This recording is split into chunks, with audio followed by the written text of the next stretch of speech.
Au Sénégal, quand on parle d'élection territoriale, on parle de beaucoup de choses. On parle de plusieurs compétences transférées. Et au Sénégal, on parle de pétrole et de gaz. Beaucoup de choses ont fait que les enjeux de ces élections locales dépassent de loin ce que pensent les Sénégalais. Ça va au-delà. Et pour la coalition Benno Bokk Yakaar et les autres alliés, cela quand même représente des primaires par rapport aux élections législatives et présidentielles. Mais également des primaires pour l'opposition. Mais non, c'est beaucoup plus critique pour le parti au pouvoir, pour la coalition au pouvoir. Parce que l'opposition n'a rien à prouver. Elle est dans son rôle, elle s'oppose, elle tient des discours incendiaires, elle fait des dénonciations, même si les propositions ne sont pas régulières, l'essentiel c'est qu'elle est dans son rôle.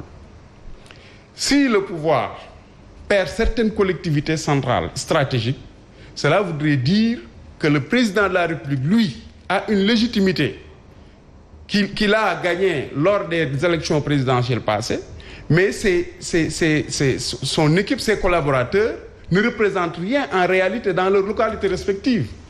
Et cela va pousser le président à faire une recomposition autour de lui et à recentrer le débat politique autour d'un nouveau élan, autour d'un nouveau programme pour associer l'ensemble des acteurs qui étaient dissidents et qui sont devenus majoritaires dans les territoires, dans les territoires, autant pour moi.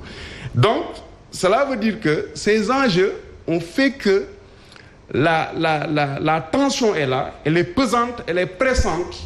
Le parti au pouvoir ne veut pas perdre certaines collectivités locales, mais aussi l'opposition veut profiter de la situation dégradante des Sénégalais, parce que tout simplement les Sénégalais sont fatigués, la majeure partie en tout cas, pour essayer de leur offrir d'autres alternatives sur le plan territorial, sur le plan programmatique, mais aussi et surtout sur le plan de la gestion de leurs ressources locales. D'où l'importance de cette élection pour l'opposition également. Sur l'opposition également. Donc maintenant, cela ne veut pas dire que tout est permis.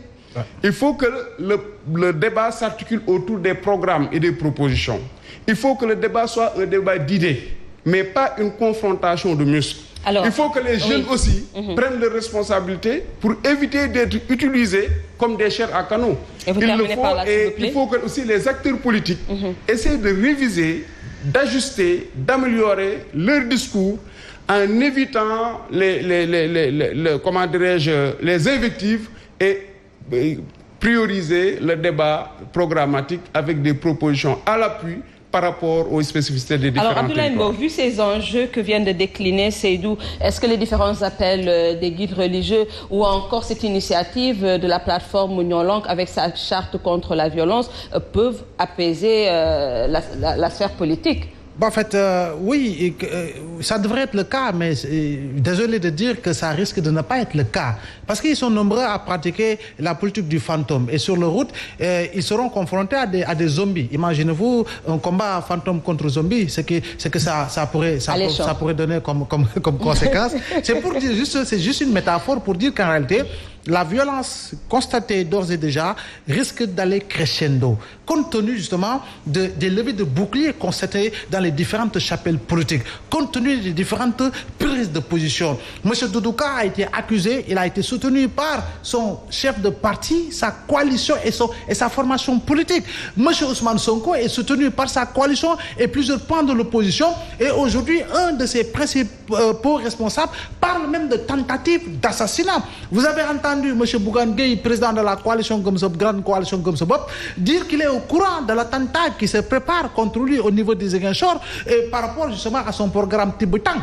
Donc, je crois bien que le discours est déjà violent. Quoi qu'on puisse dire. C'est le discours qui est violent. Le contenu des communiqués est un contenu violent. Les orientations sont violentes. Aujourd'hui, par rapport aux investitures, même entre membres d'un même camp, la violence a fini véritablement de prendre place au lieu d'arguments, au lieu véritablement de ne pas véritablement montrer aux forceps que c'est moi qui doit et qui devrait être le candidat, mais quand même sur la base, comme l'a dit Seydou, sur la base d'un axe programmatique bien développé pour aller dans le sens de pouvoir convaincre sa formation, sa coalition est véritablement la base, mais ce n'est pas le cas aujourd'hui. plus que jamais. Je n'ai jamais vu, en tout cas, une élection sans trop de violence, sauf véritablement celle de 2009, parce que si vous vous souvenez, Abdoulaye Wade était déjà au pouvoir, la coalition Benno Siggil Sénégal est partie au local, il y a eu quelques petits heurts constatés, mais ce n'a pas été le cas lors des locales de 2014, où on a vu en tout cas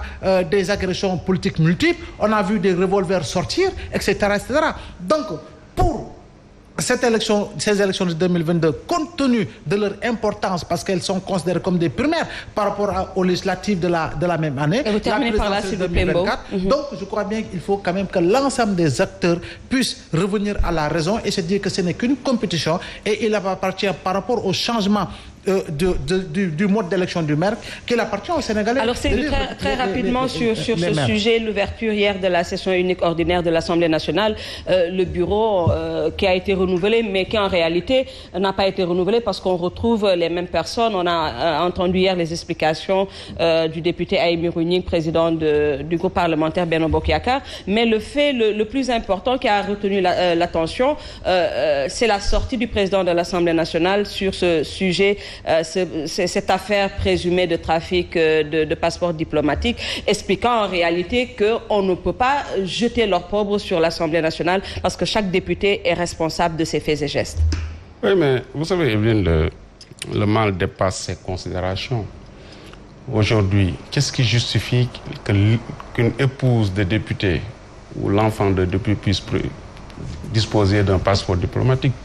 Le passeport diplomatique est un document administratif qui doit être exclusivement réservé aux fonctionnaires de l'État qui sont obligés de temps à autre d'effectuer des missions en dehors du territoire national. Cela leur facilite certaines choses.